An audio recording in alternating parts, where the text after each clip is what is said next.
The Buckeyes are still number one for 2021, but Bama is charging hard. Mark Rogers TV, the voice of college football, talking up the Buckeyes as we do each and every Friday, but we don't know when we're coming on. A lot of schedules to coordinate. Therefore, you subscribe, you hit the bell for the notifications to know when we go live, and especially here for Ohio State Buckeyes Live with Tony Gerdeman from Buckeye Scoop. And right on top of him, you got Kevin Noon from Buckeye Grove.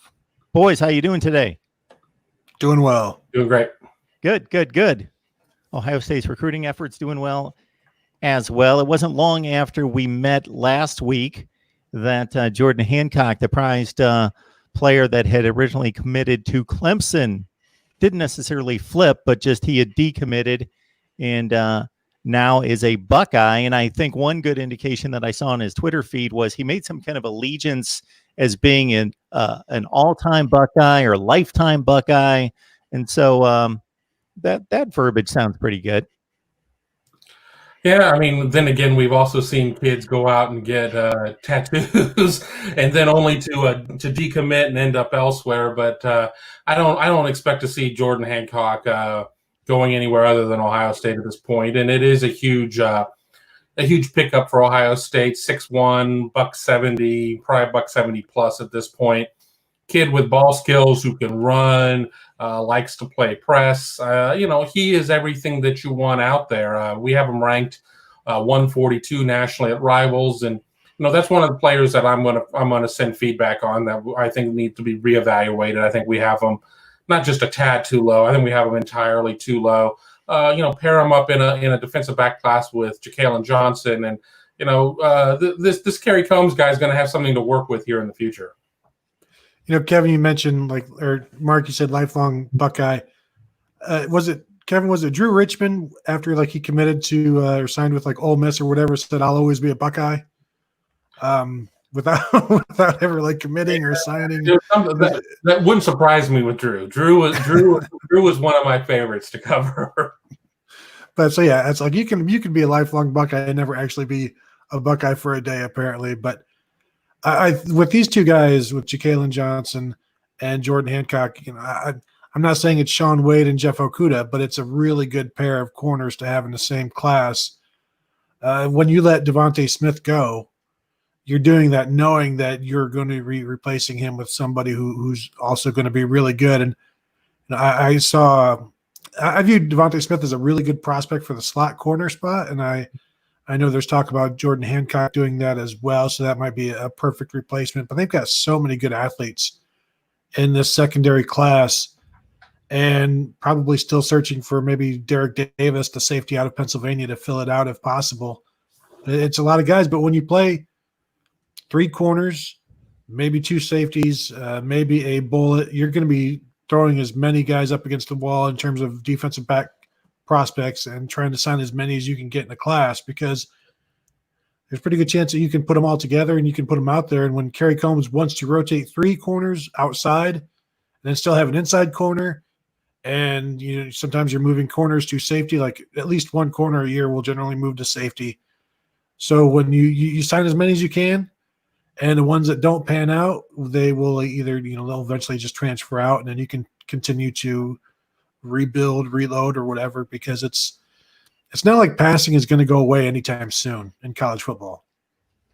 And what happens too if Cam Martinez gets looked at and gets moved to offense? I mean, that always could happen. You got Legend Cavazos, who's getting looked at corner. A lot of people feel his natural position may be safety, so you need to keep loading up that corner position, because there seems to be a pretty natural flow. And as Gerd said, They do play a lot of corners out there, and there's plenty of opportunity.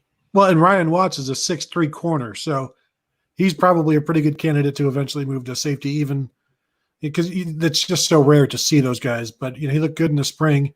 But we've seen other, Tyvis Powell started his career at corner, that didn't last very long. Nate Sally started his career at corner, that didn't last very long. Jordan Fuller at 6'2" had maybe a quarter of a practice at corner before he was moved to safety. So you just don't know until really they get on campus. But at least with Cavazos and Watts, they've been on campus. And I really like Cavazos potentially in that slot, because he is so athletic and he is safety size, but he's fast and he's quick. But I think it's too much to ask of any freshman this year. Number 21, Nate Sally. Boy, that guy hit like a hammer. Also on the basketball court, walk on with Thad Matta picking up fouls, and Jim O'Brien, I guess. I don't remember that. He looked like a football player on the basketball court, if I recall correctly. Well, we all can't be Ricky Dudley. No, it's true. Looked like a Greek god on the court or on the football field. Yeah, that guy could hit. We also have Tristan Leigh, top 5 offensive tackle, Fairfax, Virginia, including the Buckeyes in his top 5, which looks like a college football playoff basically scenario: Alabama, LSU, Clemson, Oklahoma, and Ohio State. Yeah, I think it's LSU and everybody at this point. That doesn't mean that Ohio State doesn't have a shot, but I think that LSU is the team to beat. But those recruiting classes really made an effort in terms of identifying him as one of the guys that they really would like to close in on and try and get to Ohio State. I mean, it was a bit of a shock to a lot of people when things went south with J.C. Latham, who's at Alabama. You look at Alabama and what they've done in terms of their recruiting. I mean, they're just cleaning up, and people are even asking if maybe J.C. Latham starts to look around because they've got so many tackles in this class. But I think that with Tristan Leigh, you need to kind of look at LSU as being the team to beat there. But Ohio State certainly has never shied away from those types of situations.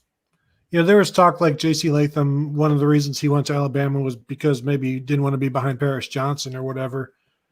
If he's that concerned about depth chart, maybe the Buckeyes can get back into the picture. But the lack of visits, I think, has really hurt Ohio State, especially with Latham. But overall, I guess it hasn't hurt them because they have the number 1 class in the nation. But there are some spots where it certainly hasn't helped, and I think you need to get Tristan Leigh on campus for that to get any more serious than being a hat on the table, or as I saw yesterday, a mask on the table now as players are donning masks to pick their schools. So they're going to have to go all out because they still need another tackle. I think Donovan Jackson can play tackle because he's really mobile, but he's also really good at guard. So you'd have to rob Peter to pay Paul there, move one guy over or whatever. But I think you can. It's kind of like the corner situation. Get as many tackles as you can, because if they can't play tackle, they can still play guard, and that's been around for a long time, that adage. And it's hard to go outside in or inside out. It's much easier to go outside in with those guys if they don't pan out wide. Look at Josh Myers. They just kept moving that guy inside, and now he's like an All-American. Talk Ohio State football each and every week with these two, and typically Steve Hellwagon. But we've got Kevin Noon right there in the center. I don't know why he gets that spot, but Kevin Noon from Buckeye Grove. Got Tony Gerdeman from Buckeye Scoop. Check out their work on their respective sites. Definitely, I see fans from representing Miami, Notre Dame, Michigan, Nebraska, and a few others already there in the chat. And 904 Hurricane, always appreciate you encouraging everyone to like the videos. Mark, let me interrupt you real quick, because we were talking about Notre Dame and the ACC last week. When you do the ACC shows, how do the guys from like Miami and Florida State feel about the ACC just handing over the keys to Notre Dame? They take offense to it. They don't like it. They think it's just a bad look. As we've discussed, it just makes it look like you're being used and abused, and you're bowing to a particular institution and not saying, hey, we're credible without you. That would be great if you would join, but hey, and I think starting with the SEC and the Big Ten, I don't know what the other two conferences would decide. I can pretty much see that I would think that the Big Ten and the SEC would just have too much self-respect and value to say that we're going to cut that kind of deal with anyone. And now I just cut a video just not long before we came on, because it's being reported by ESPN that one of the proposals coming down right now is that the ACC will release its schedule by next Wednesday. And what's being talked about is allowing Notre Dame not only to participate in 2020, but be eligible for the championship. in which I will be automatically rooting for Notre Dame to win the ACC so they can say, we won it, see ya, bye, we're back to our independent status. That would be pathetic. It's pathetic anyway, just even consider it. And somehow they'll duck Clemson on the regular season schedule. Your conference is so bad it got won by an independent team. Good job. Yeah, none of them like it. None of them like it. Even Notre Dame people that I have on here sheepishly admit, I understand that this doesn't really make sense for everyone else, but we can get away with it, so why not? Mm-hmm. Well, back when they had their national radio deal back in the 30s and whatnot, I mean, I need their press agent or something, because it's amazing what they're able to get away with. But you know what? If they're going to give it to you, I mean, no, I don't want any special treatment. Bull, I'll take it. It was Notre Dame and Seabiscuit hand in hand. All right, everyone, hit the subscribe button, and you get the notifications for when we go live. And also keep in mind that while the Buckeyes have the #1 class according to all the major services, Alabama's bearing down. They've jumped from like 40 to 2 in the blink of an eye. And certainly they've signed, they've had 3 commits in the top 100 just in the last few days. Do you guys put much stock? We'll start with you, Tony, in the recruiting championship.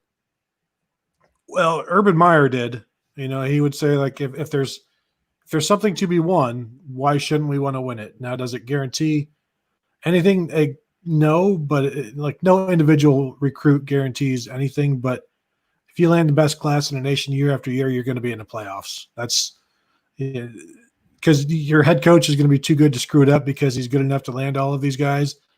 Thinking that Alabama wouldn't make a run would be like, watching Hulk Hogan in the 80s, thinking he's not going to get the big leg drop and, start doing the nose and things like that. Like he's just going to get walked over. That's not what Alabama does. And, with the visits, the lack of visits, I thought maybe they would really pick up steam once the visits were allowed to happen. And clearly they don't, the visits hasn't been the important thing. That's just, for them, it's just a matter of time. I don't think anybody – the only way they would finish out like the top 10 or something is because they only signed 16 or 17 guys, and even then they're probably like at 9 or 10. Yeah, for me, I mean, do we know that we're going to have a college football season?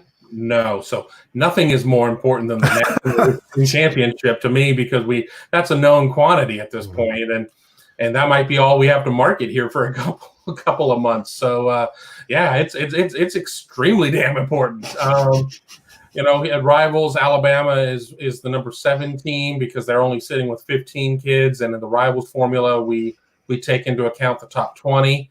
Yeah, nobody should be surprised that they're making a move at this point. Ohio State certainly has a large lead, almost 900 points over Alabama at this point, with Ohio State sitting at 19 kids versus Alabama's 15. We always have said that schools like Alabama really don't start recruiting until November or December. So they're gonna really push Ohio State. I think Ohio State will end up with a #1 class.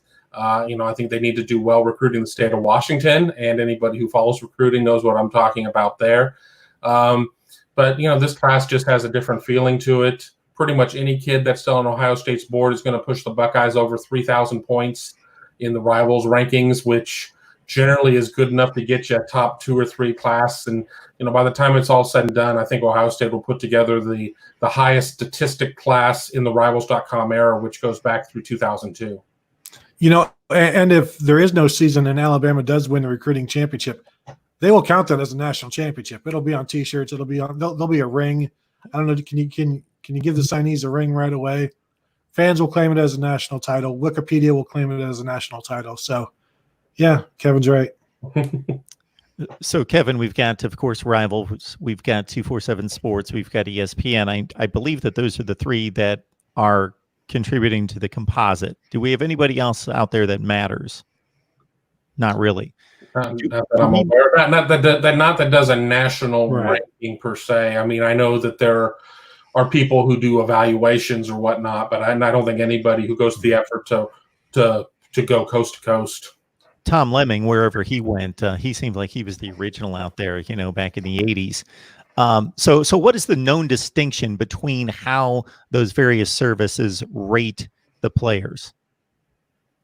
You know, I can't speak for other networks or whatnot. I just know what goes into our process, and I know we're still really early. I mean, a lot of people sit there and they say, well, you know, Rivals only has a handful of 5-stars. By the time we get to the end of the cycle, you know, 17, 18 5-stars turns into 35, 37 5-stars. There's a lot of room, and of course, maybe the tinfoil hat crew might come out and say, well, the Bama bump hasn't happened yet or whatnot. But you know, I know how our organization does it, and we have guys who are in charge of certain regions, and then all of the publishers, we feed information into our regional guys who then take it to the national meeting, and then that's how they rank them.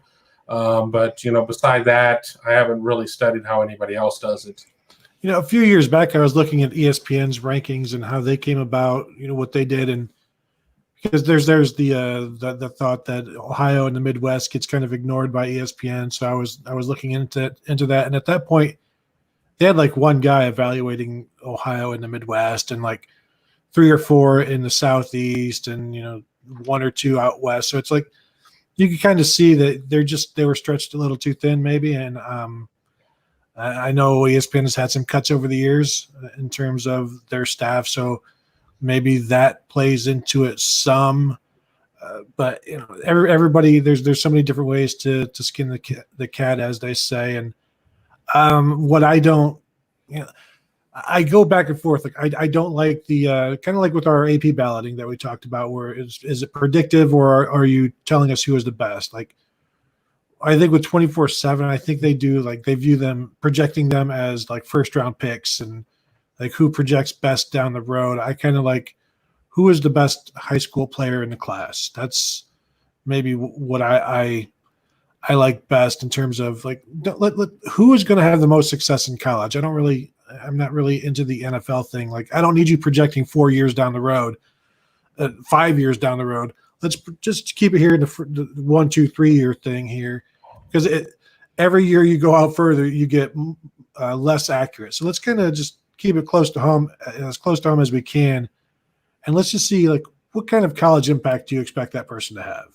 Well, one of the issues too that I have with how services in general do it is I think that there's kind of a geographical formula that, well, we know Florida and Texas and California turn X amount of talent. And, you know, the truth of the matter is if the 25 best players come from Rhode Island, I think we have to sit there and recognize the 25 best players come from Rhode Island in a specific year. I mean, that's not going to happen. But I mean, with that being said, I don't know if I'm going to say, well, we know that the state of Colorado traditionally only has 3 or 4 kids that are of a certain level, so we need to kind of use that model on top of it. It's such an impossible task in the first place, being able to split hairs between the number 3 defensive tackle in the country versus the number 9 wide receiver. Where do you come to that decision that the number 3 DT is kind of in the same ballpark as the number 9 wide receiver? I mean, defensive tackle is such a tough position to find in the high school level that's going to move up because we see so many ends that slide inside just for one reason or another. And I'm just using that as a hypothetical. But I'm not a big proponent of using a map template of saying, well, we know that such and such is coming out of certain states, therefore we need to apply that into how the rankings work. Talking Ohio State football here each and every Friday. We got Tony Gerdeman on the line from Buckeye Scoop and also Kevin Noon from Buckeye Grove on Rivals. Also keep in mind that I post college football content here every day, and also have focused quite a bit on the Big Ten schedule. Hit that from a number of perspectives in recent days.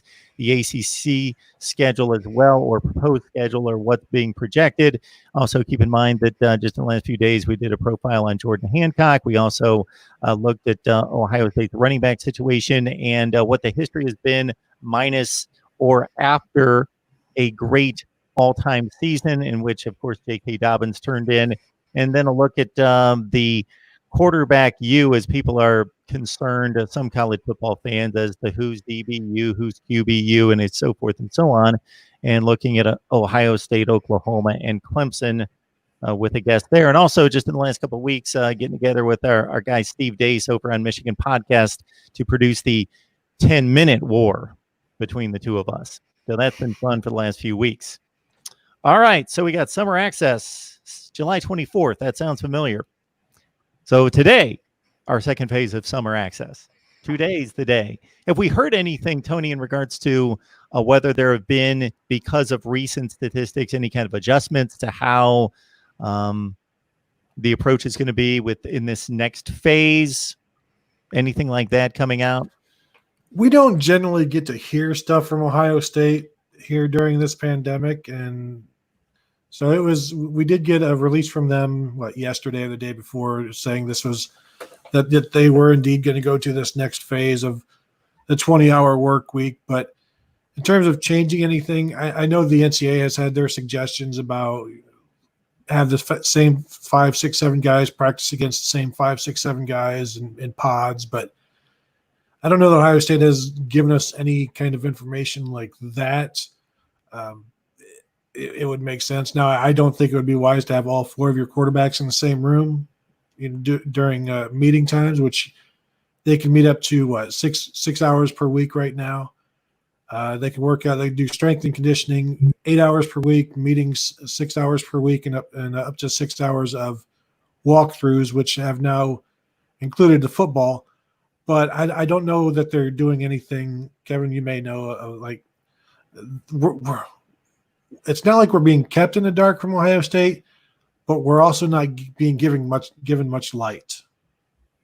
Yeah, as I said on the show either last week or the week before, they seem to think that by giving us numbers or anything, we will backward engineer it into knowing not only what players are sick, but their social security numbers and their Twitter passwords. So, yeah, I'd say they've been keeping us in the dark a little to a certain extent. But, it'll be interesting when we do get that next first access to kind of see what it is that we get out of this move to the 20-hour week as they work toward, quote unquote, this August 7th date, if they do start on September 5th. As we hear other conferences maybe looking at, starting on the 12th or the 19th or the 26th or whatever. Will they change the start of when we can go to fall practice because of that? Or will it just kind of be we're desperate times call for desperate measures, and we'll just do a rolling start to where everybody starts on the 7th or whatnot. But they certainly have not been one of the more open and forthcoming programs out there in terms of sharing information right now as they're transitioning from step to step. And with what we have, with what started today, certainly was like the smallest of morsels, and we all were more than happy to gobble it up. The Michigan sent out their release, I think today, of their COVID findings. They do one a week. I believe Ohio State tests their players on Monday. The fact that they, continued with this next phase today tells us that the testing went well, or certainly didn't go bad. We don't know what a bad number is.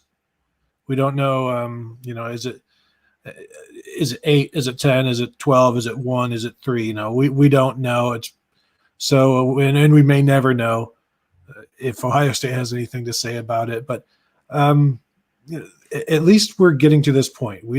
I thought we would have a Big Ten schedule by now. I thought we would have an actual football schedule.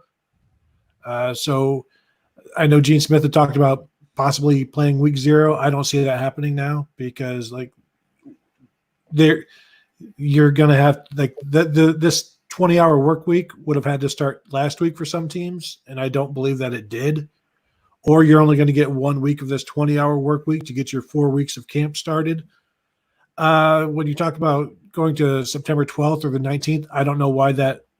I don't know what that helps. You're not doing anything. You're just pushing stuff back, hoping it's better by then. And why would it be? So start on time, and that gives you freedom to pause a week or two. If you skip these first 2 weeks of the season, September 5th and September 12th, and just be like, let's start on the 19th, maybe things will be better, you've cost yourself that flexibility. So I'm waiting for the Big Ten to get this thing going, because if you want to play 10 games and you're going to do it in now 13 weeks because we're not going to see week 0, and then you decide, you know what, let's start on September 19th, and now you're going to do 10 games in 11 weeks, where did your flexibility go? So you have, if it's so important to have flexibility, you better get started like September 5th. You can't wait past that, or else you're costing yourself the very thing that you value most, and that's the flexibility. Yeah, in addition to gaining control of just the conference season, that seemed to be what the Big Ten was doing in announcing ahead of time before anybody else that they were dictating what their season was going to be. No non-conference games, 10 conference games. We'll decide that they could get that announced, get the kids on campus, start the season early to build the flexibility during the season. But as you say, we're July 24th, week 0 was August 29th.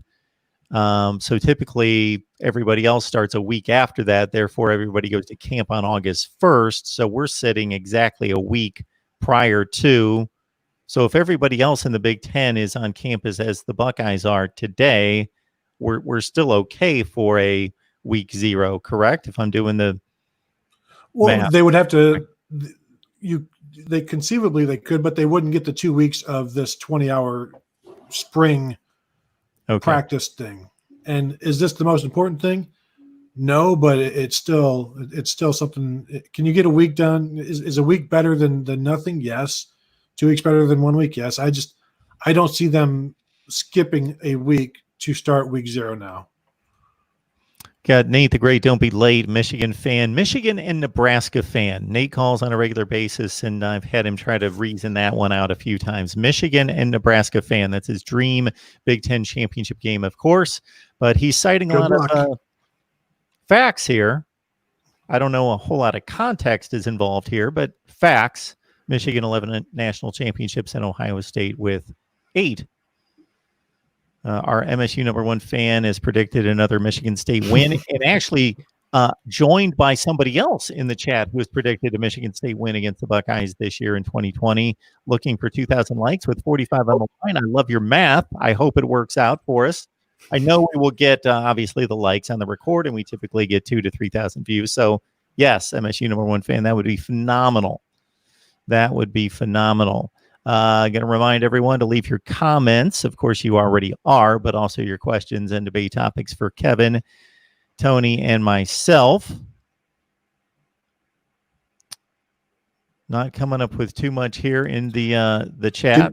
Did you guys see the Minnesota rings, their bowl rings, which were had a lot of stuff going on, like the 11 wins, the fact that Game Day was on campus. They had the Game Day logo on their ring. All of their slogans, their co-division, the co-West division title. So they had a lot going on. I have no problem with Minnesota getting, I think it was the Outback Bowl, having a ring for that. It was a very PJ Fleck ring, because there's so many different things going on with it. I wasn't sure if you guys saw it. You should look it up. Congrats to the Gophers, who, if there is a Big Ten championship game this season, the Buckeyes might be facing them. You don't claim a championship when you lose to the team that goes to the conference championship game, and therefore you're left at home. I understand you had the same record. Tell that to Jim Harbaugh. They've got a Big Ten East co-division championship trophy as well, and I'm sure it's proudly displayed next to their 1997 half national title trophy that they earned by not having to play Nebraska. That's GERD at netscape.net. I have no issues with the co-national championship, especially when you go undefeated. That's all you can do. That's all you can do. We're going to let stragglers, just any stragglers that want to come by and jump in the live stream with us. We're just going to going to let him. So I don't know who this guy is, but I think he wants to talk some Ohio State football. Steve Hillwagon, Bucknuts 247 Sports, of course. Yeah, good afternoon. Hey, Steve. Just waking up from my afternoon nap here on vacation in Hilton Head, South Carolina, where it's been surface of the sun level hot for the last 5 days. But no, enjoying it and actually eager to get back into whatever it is that we have to talk about with Ohio State football. Well, Steve, we'll throw out what we have discussed thus far, and you can take on anything you'd like and leave alone what you would like as well. Summer access started today in regards to second phase for the Buckeyes here on July 24th. We got Tristan Lee, a top 5 offensive lineman, or a 5-star offensive lineman that has listed Ohio State in its top 5. And, of course, we've got, going back to last week, but it was post last week's show, Jordan Hancock dissing Clemson for Ohio State and making that commitment to the Buckeyes. That's what we've been. Yeah, I think. I don't want to hold up the momentum or anything. I would just agree. And this next couple of weeks, while it's not actual football, is very important because they didn't have spring football to go through all these walkthroughs and implementation type things. So I think that this 2 weeks is crucial for them in terms of putting their team together for 2020 and figuring how they're going to implement it and all these other things. And certainly a lot of the schools are in the same boat. But, this is a critical time for them. And I read the report that the SID Jerry Emick sent out. It sounds like 2 weeks with multi-layered levels of different things, with meetings,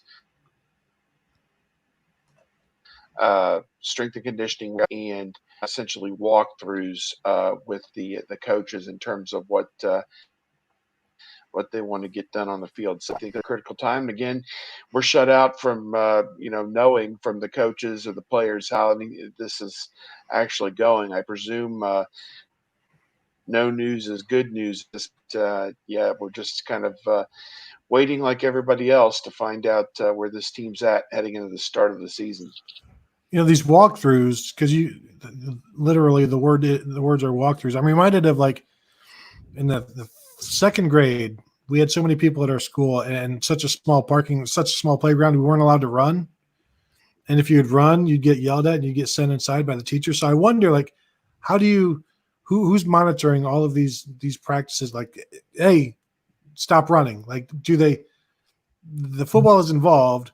Is it just a little like some tossing? No, like you can't actually really throw it because then that's too much physical exertion. Like, what kind of levels of exertion are these walkthroughs designed for? I think it's mostly just to teach the freshmen what to do. But it's like, how much actual football is there in these things? Got Sean Johnson asking about the opening day running back starter, Trey Sermon or Master Teague. I don't necessarily know that it matters who gets the first snap, but you guys' thoughts about the number 1 running back job? Kevin. I'd say don't sleep on Master Teague. I mean, everybody's entitled to an opinion, and I know a lot of people will be critical of his 700 whatever yards, saying that he was running against gas defenses as J.K. Dobbins was on his way to 2,000 yards. I think Master Teague is pretty darn impressive, but no, it doesn't matter who's going to be out there for the first carry, and I think that they're going to do a pretty good job of splitting up series between he and Trey Sermon, and they're going to want to bring back Marcus Crowley back in a decent manner or whatnot.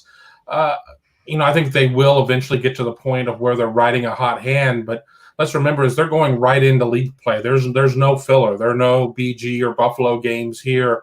They're not going to be able to get too cute. So they're going to have to be mindful going in on a hopeful game 1 with how they're going to do it. But if I had to make a guess, I think it's really going to come down to medical. You got 2 guys that are coming off of medical situations. It's going to be whoever's responded the best, and whoever really has the best August of practice. Yeah, I don't. When you have so much talent, like I don't really get hung up on starters. Now, when it's JK as a workhorse, I don't foresee Trey Sermon or Master Teague being 300 carry guys. Not that they couldn't do it, but I don't think there's as much separation between the two as there was with J.K. Dobbins and everybody else. So, who starts?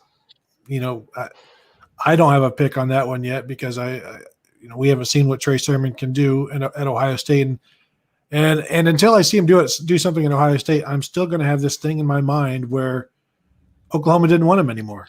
He didn't touch the ball against Texas, and he kind of just faded out before he got injured. So it's like, well, why? Why is that? And so until I see something at Ohio State, that's always going to be in the back of my mind. Yeah, I think that we don't honestly know how far back Master Teague is from his injury either.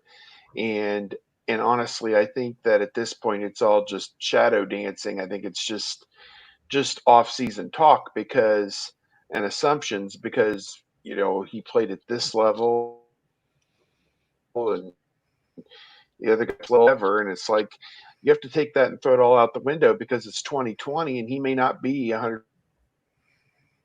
100% until time 6 months, which butts right up to September 1st. And that's just kind of, and that was back in April 1st or March 12th or whatever, I guess that would have been. So way back.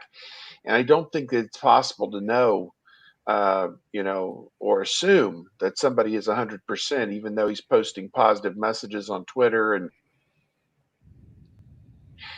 what little drips and drabs we've gotten from Day months ago was, oh yeah, he's progressing.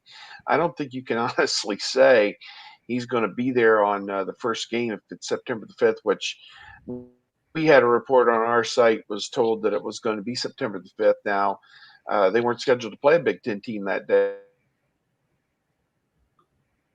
So I don't know what that means, schedule and create a new one. But at any rate, if that date is correct, I'm not sure you can count on him to be ready by that date.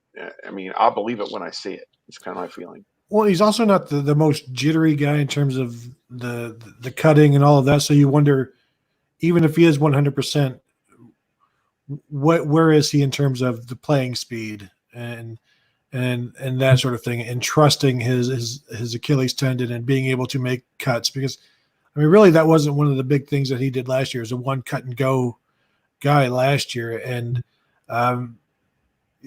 where is he with that? I don't know how serious the injury was last year, but we've seen Tuff Borland come back. We've seen Justin Hilliard come back, but that's a little bit different when you're a running back. And so I'm interested to see where he is. I think you would have to think that, and I think he tweeted something kind of about this today, just the chip on his shoulder, because everybody is pretty much just Trey Sermon. You're going to come in, he's going to start, and Master Teague, you didn't do anything against Minnesota, Michigan, and Clemson, and so now it's time for somebody new. We liked you, but now it's time for you just didn't close well enough, and we like people who close, and Trey Sermon's that guy. It's like, well, yeah, maybe. I mean, you haven't seen him. I guess you haven't seen him not close yet, so therefore, he is the better option. Even though, whenever he's on the field, he's 7 yards a carry, and so that's great. And he's and Sermon's great in the passing game as well. So there's things he can do. But why didn't Oklahoma want him? Isaac Adkins is playing off what was going to be my next question, which was, for me, what's the most intriguing camp battle for each of you in regards to a starting spot, playing off of who's starting at running back and whether that's consequential, but certainly the starter in other positions is. Isaac is asking what position group most likely is to have a hard time.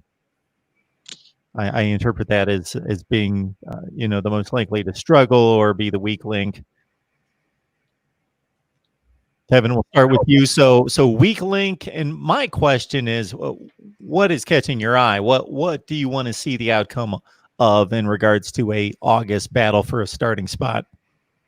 I'd say right tackle. I mean, I wouldn't sit there and say that a position group is in line to struggle. I mean, you look at Ohio State's interior offensive line with with Davis and Myers and probably Harry Miller at the other guard position. But who's going to be the tackle opposite of Thayer Mumford? Is it going to be MPF? Is it going to be Paris Johnson? Could DeJuan Jones sneak in there? I mean, DeJuan Jones and sneak probably don't go well together. A guy being 6'9" and just that massive. But I think that's the position that I'll focus on the most with whatever we get to see, which I'm expecting to be very little from what fall is going to look like. But I guess if I had to say a position overall, it's just going to be who's going to fill in at corner around Shaun Wade. But I'm not going to go too far into that in case one of the other guys wants to run with that ball.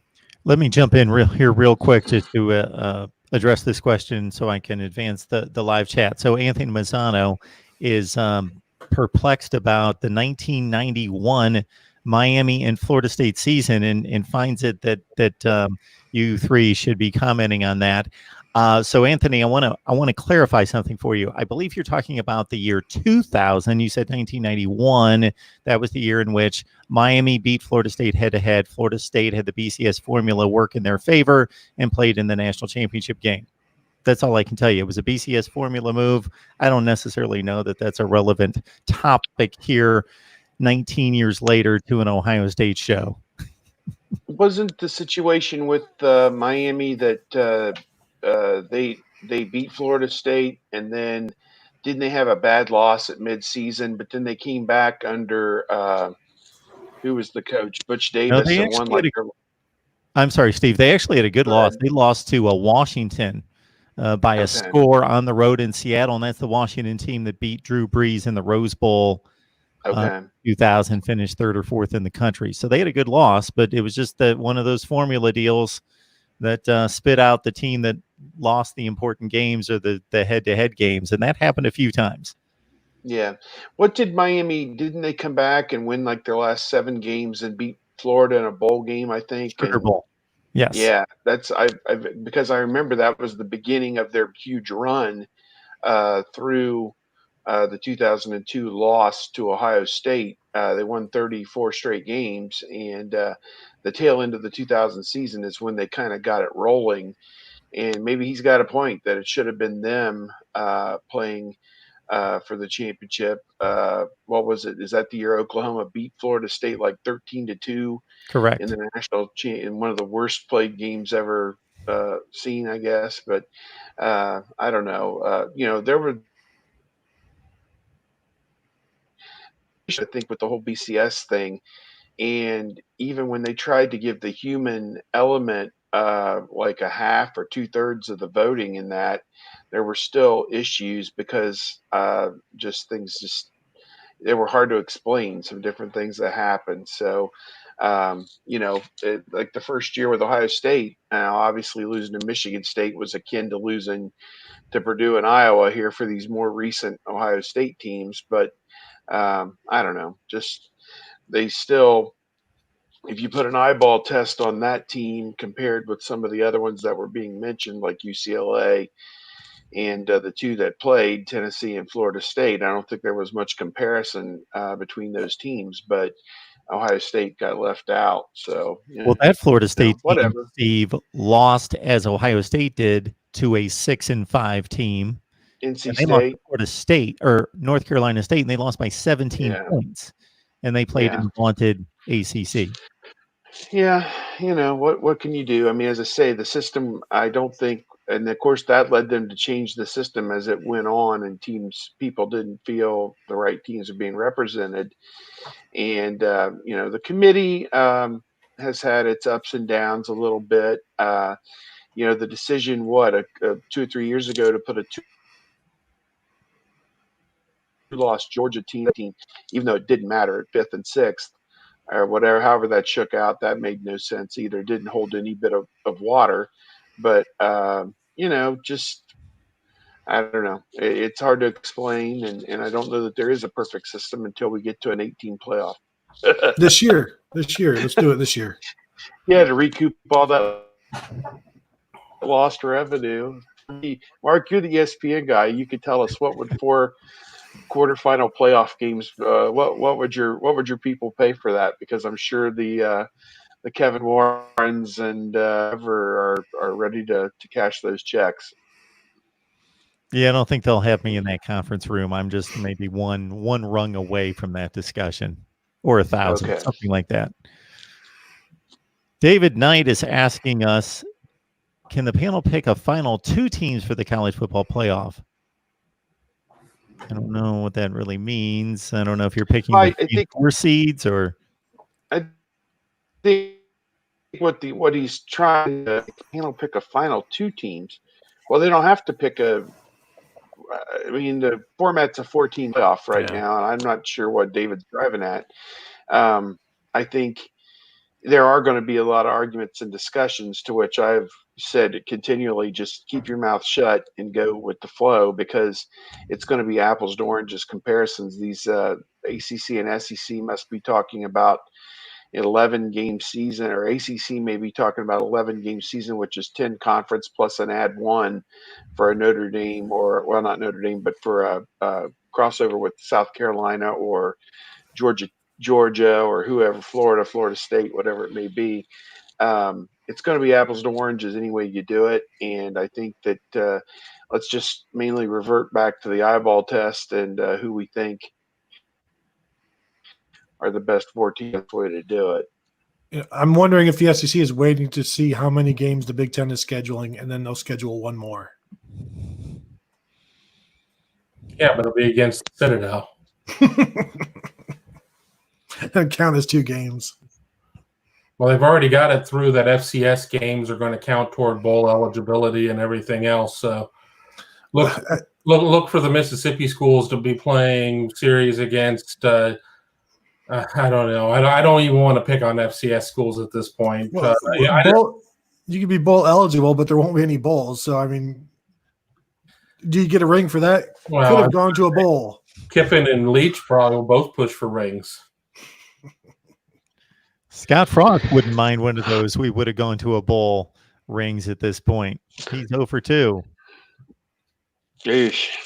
Not tough to He's get on the clock these days, and Nebraska's working on 4 consecutive seasons now. What's Bo Pelini doing? He's their teams a year. Yeah, he's a coordinator at LSU. Yeah. Maybe if he's good there, maybe Nebraska will take a look. Only if he brings Carl with him. No. Talking Ohio State football each and every week, typically on a Friday. That's the reason you need to subscribe to the channel, hit the bell for the notifications. That way you know when we go live.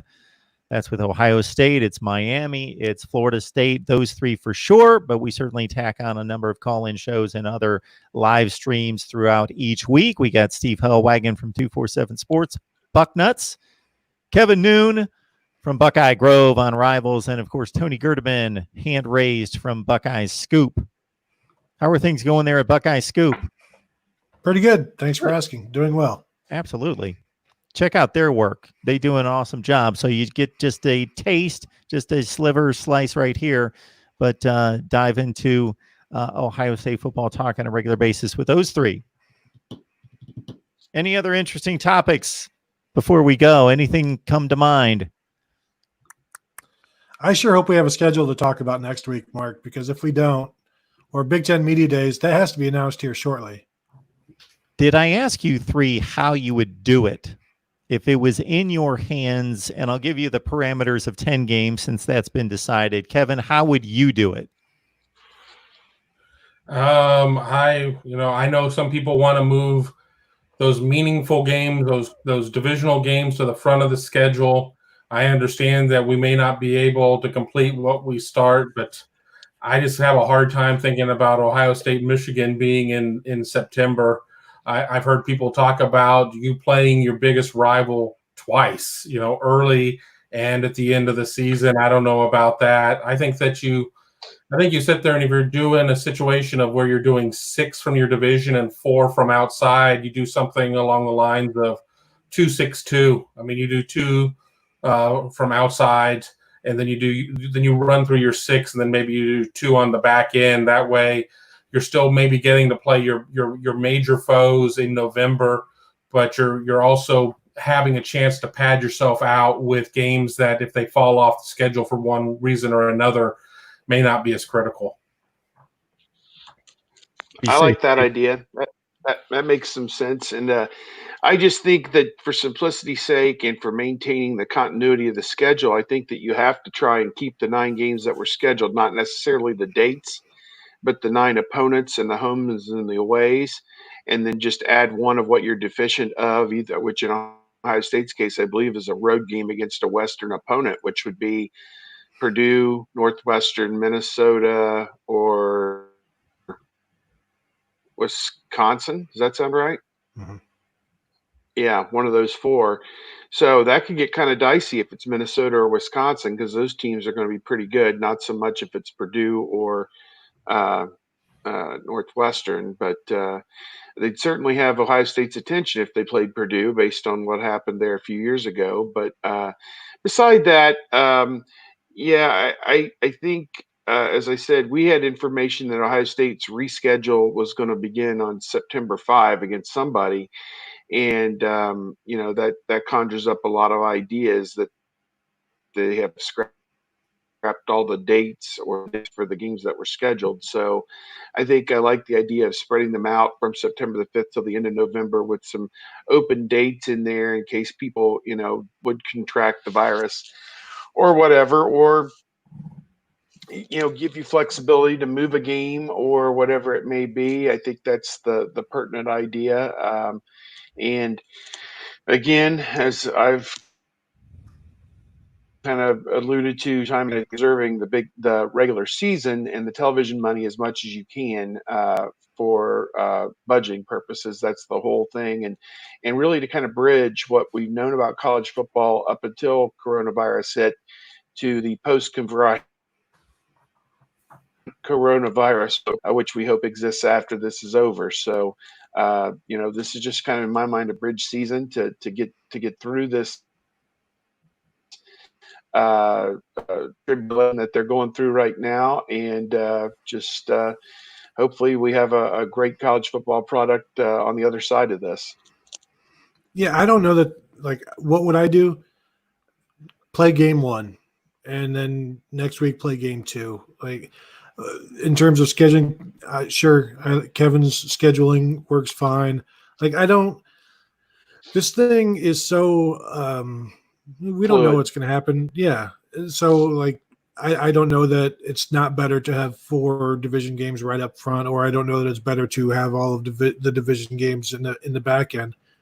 It's going to work out differently for some teams. Like, having Michigan at the end of the season may work out great for Ohio State and terribly for Michigan, or vice versa. And I guess that's kind of college football anyway. Like, you don't know Justin Fields would be healthy for the final game. You don't know. I mean, we've seen JT Barrett be lost. We've seen, Braxton Miller go down. So that's part of the game. But I think trying to move the schedule around to fit some sort of, this would be the best time to play it, I think it's kind of maybe a fool's errand, because you don't know. Like, you could have 20 guys come down sick during camp, and now those first 2 games are going to be completely scrapped almost. And now maybe by having a couple of division games, Michigan up there early, can you push it back if things happen? That's kind of the idea. So maybe that's why it's better to have that up front, I guess. But, I just want to see games. I don't care when they are. We could even see with ESPN and all of that and Big Ten Network, we could have Wednesday, Thursday, Friday games all season long, because there's going to be a need for inventory and content. Why don't we ensure these rivalry games by having home and home series between the rivals and play one of the games in September and one of the games in November? That's not going to guarantee anything. Nothing's guaranteed under this situation. But if we'll take the Ohio State-Michigan game, but again, for me, it's all the rivalries. You play the September game, and if you are able to play in November, great. And we're looking back 15, 20 years from now and saying that's the weird, kooky, strange year that we lived through. But the one kind of cool thing was that Ohio State and Michigan played a home and home series, and it was fun. Or if the September game gets in and we miss the November game, then at least we got in the game, or vice versa. Well, the Michigan rivalry, that game went to the last game of the season, starting in because of the Spanish flu, 1918 or whatever. So maybe you start playing Michigan Ohio State to open the season every year, and it becomes this thing that we love to see every year, right, Kevin? We're not going to get – I mean, do you want to give them an extra game up there? That's what's going to happen. People on the message boards on all three of our sites are going to be like, oh, hell no. We're not going up to Ann Arbor in extra time. And, yeah, I think playing, seeing that game twice would be fantastic in a lot of ways, but there are going to be a lot of purists out there. And, again, not to jump topics, everybody in Major League Baseball – making the playoffs, putting runners on bases, universal DH, get off my damn lawn situation going on right now. I don't know how, I think Ohio State fans would lose their mind on, having the two games. But then again, I think that there's such a quiet, it's not that quiet, but there's such a confidence in Ohio State land right now that they would pretty much be willing to play Michigan about anywhere, including on the International Space Station. If we get rid of divisions, they could play each other 3 times this year.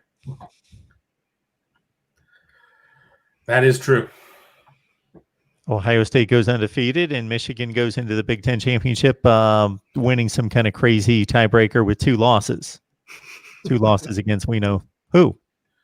Well, if Ohio State's going to level the series, and strike while the iron's hot, you need to start racking those games up right now. I mean, they're 7 under, 8 under. I guess it depends on whether or not you believe in the NC2A vacating games out of the record book. But Ohio State certainly has eaten into that lead that Michigan had built up in 1955. So the Ohio State is well on its way to get to getting that season, that overall schedule square. That phrase, that cliche, striking the iron while it's hot, usually isn't like a 15 or 16-year thing. And yet here we are. It's a slow burn. It's a slow burn. Oh, boy. We want to hear from Steve, but we can't. Steve, we can't hear you. We are good to go. Steve, we appreciate you stopping in during vacation. Thank you so much. Watch the sunburn. Be careful out there. Enjoy yourself. Absolutely. We will see you next week. Kevin Noon, Buckeye Grove, Steve Hellwagon again, giving us some sign language down there with 247 Sports. And we've got Tony Gerdeman, of course, from Buckeye Scoop. These guys are the best. They provide the best in Ohio State football content. You can hear a slice here every week, and we want you to, but also go to their sites as well. Guys, have a great weekend. All right, Mark, you too. Thanks.